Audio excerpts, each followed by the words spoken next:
I'd also like to introduce Miguel Arnold and Jaquez Kirby. I guess I'll go with the opening comment before. So like 4 times when I looked at practice times, I chose the Belmont Abbey practice time because I played there and coached there, okay? So my assistant kept saying, you got the wrong time. I kept looking at the Belmont Abbey time, ironically, okay? So hats off to them. I'm glad they came here. This one was really good. He was really good. We were good defensively early. We thought our athleticism was going to bother their shooting, and proud of our guys getting the first win.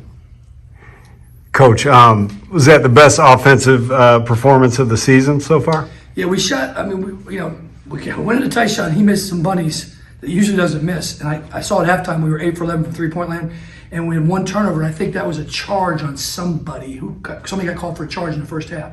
So if we don't turn it over and they're playing behind big fella, we're going to throw it to them. And then these guys banged in a couple. He took his girl jump shot and it went in. And but his athleticism really bothered them. He did a great job on Aldridge. So 1 turnover in the first half, 0 in a game last week. You guys are clicking right now. Yeah, I don't like turnovers. I mean, I think my team knows that. So we try not to turn over anytime in practice. So, but no, I'm happy to get a win and look forward to playing tomorrow night. All right, Miguel. It's Miguel, correct? Yeah. Obviously, when you jump out to a lead early, it's easy to kind of get undisciplined, unfocused. What do you think about this team's focus that when you get a big lead to not kind of take it for granted? We got a great leader, Tyree. He keeps us all together every time. He kind of just guides us all the time. After the game, he said up to the next one. So we just listen to him and just follow him. He's our leader, so that's how we stay focused. Real quick. You led the team in scoring. How many do you have? I don't have a stat sheet. 25. Yeah, 25. You have 25. I And think 11 the key to that was big fella opened it up for you because they were trying to key on him, and you were able to get a bunch of buckets. And even when he went out as well, you were able to take that scoring load on as well as you guys being a balanced attack. I'd say with Tyshawn, he's the big part. He plays a big part. He always gets us open. It makes it, I ain't gonna say easier, but it makes it easier for us guards and bigs to, Yeah, he does a great job of cutting. We throw the ball in the post. He does a great job. You got a dunk. Did you dunk that one? You dunked one. You got a layup on another one. Actually, one cut led to an open shot for somebody else. So, obviously, we're going to throw it into Tyshawn. Like I said, uncharacteristically, he missed some bunnies tonight. Coach, the team continues to hustle real hard and, play a lot of defense down the stretch, even when they're up by a lot. How big is that? Yeah, well, I saw at the end, Darren dove on the ball, and then Vidi dove on the ball. I look up there, there's 2 minutes to go. And that's contagious, Up 30. I was up 30, okay. This one didn't dive on the ball last year, and he caught it pretty good, my wrath. But, that was great to see guys still fighting for loose balls. And, we kind of know we had to play a whole game, and they were very unlike anybody we've played, to be honest with you. Very skilled in some spots, but we were able, like I said, we were able to kind of guard them one-on-one. When we helped, we didn't do as good a job on help the helper. But no, it was a great team effort, and excited about the challenge on Sunday night. Jaquez, you led the team 2 games ago in the semifinal game against Columbus State, led the team in scoring. I think you and Miguel both, 18 apiece. And then you didn't score in the championship game, but I thought you still played well. You got in foul trouble, tough time staying on the court. You got guys in foul trouble by attacking the basket. And then tonight, 25 and 11. How do you feel? Do you still feel like a freshman, or are you a veteran already now? I still feel like there's a lot that I can learn, so I feel like I'm still a freshman. So, Yeah, the best thing he did tonight was play through contact. We've been on him about not playing through contact. He definitely played through contact tonight. And, all he's got to do is go to the next play. Once he goes to the next play, he's fine. So, he was good tonight. I took him out at the end. We're in a weird situation. We got 9 guys dressed. So, at the end, we got to get guys out because we're playing more. So, he was good. He was really good tonight. You call it a girl jump shot. I think he's shooting over 50% from the 3 this season. He makes more in the games he does in practice. Is that true? Yeah. It's crazy. He kind of steps into it and shoots it. Coming off the screen. We're not there yet, are we? We're getting there. But, he's very unselfish. And, I got mad at him. We ran something, and he came off it. He was open inside. I said, throw the ball to him inside because he can score with his back to the basket. You know, we're in a tough situation with Timmy being out. You know, we're putting guys in the 5 spot.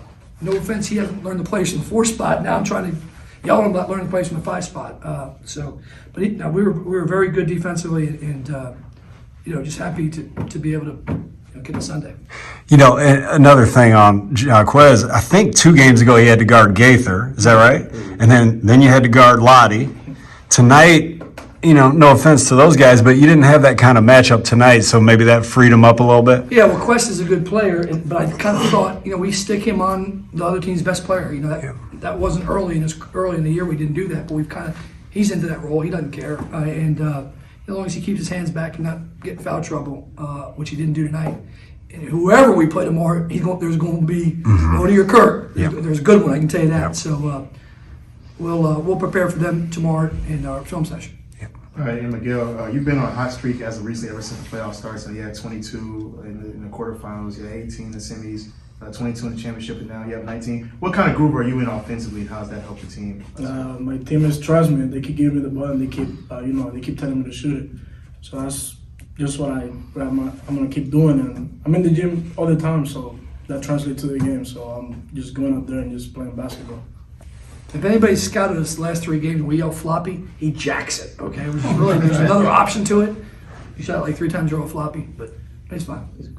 Fire away. You know, ironically, so I'm gonna go back to Belmont Abbey. The guy who's all-time leading 3-point shooter at Belmont Abbey history, Tony Crawford, came down. Okay, Tony was from Rayford, North Carolina, played for me at Belmont Abbey, and I told him before the game I got one like you. Yeah. And when he banged a couple, and Tony kind of pointed at me, so it was great to see Tony come down. And ironically, I've coached the leading 3-point shooter at both colleges now, unless somebody's caught Tony in that time. But hey, he can make shots. He can make shots. Miguel, with you being here for, I guess this is the 5th year, right? You know, being on campus. I know you didn't play the first year, and you didn't play last year. You didn't play last year. But, you know, he's not here right now, but Tyshawn, the way he's playing basketball right now, you know, you played alongside Dean and some great players. Tell me what you think of Tyshawn's development. Crazy. He's changed in a drastic way. I don't know how to say that right, but from when I met him, from now, he lost weight. He's dominating the game. Yeah. He's impossible down there. Nobody can guard him. That's right. What I can say. That's right. That's right. Yeah, the biggest talent, I'll speak on Tyshawn. The biggest talent for Tyshawn is, I don't know how many people we had listed in attendance, but every one of them can coach him better than me because everybody has an idea what Tyshawn should do. Okay, from my wife, my daughter, okay, my wife, to everybody. Well, you know, oh, Tyshawn's got to do this. Okay, he's 7 foot, all right? It's not as easy as people think. And he didn't play well. He had 21 points, I think. I mean, well, he's not up here. I mean, he was good, but he didn't play as well as he's capable of playing. So, no, he's come a long way. He's getting good. He's getting a little confident, a little too confident sometimes. But we need. Yep, we need him. Yeah, so. You mentioned people having pointers for him, telling him what he should do. You know, by my count, in the last 3 games, he's 23 out of 27 from the line. And thinking back to when he used to point to the side and shoot that free throw, and you made him change it, unbelievable, the progress. Yeah, it was a nightmare initially, his free throws, spinning the ball, what was he doing behind the back? Stop all the time. No, he's come a long way. Yeah. And he wants the ball, okay, late in the game, because he's not afraid to get fouled. In order to be a good player, you have to, he's going to make his free throws. You can't be afraid to get through contact late in the game. And ironically, like Tyree's missing too many, okay? No, Tyshawn's been really good for us. Troy got a little bit of foul trouble, and I know he'll bounce back tomorrow. Dan played the best he's ever played in a Jaguar uniform. Yep, Dan. Dan. Yeah, Dan came in. We're down to 9 in practice. Okay, it's unique, man. We got a couple guys redshirted, so they're practicing. And yesterday, him and Troy kind of got into it in a good way. Okay. We ran an isolation for Troy, and Miguel said, "You can't take me." Yeah. Okay, but it was a competitive thing, and they set the tone with that in practice, and hopefully the other guys will learn it. But Miguel and Troy go at each other every day. Okay, they don't want to score each other. So, but that carries over. Right now we're down to Jack Garden, Tyson in practice or you, man. He locked him up the other day, didn't you? So,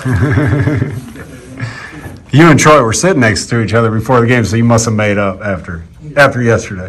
Or that's every day. You just go at it every day. It's every day. It's every He's day. talking too much. He's fouling too much. I told him before the game, and look at him, he fouled up. All right. Anybody? Congratulations. Yeah.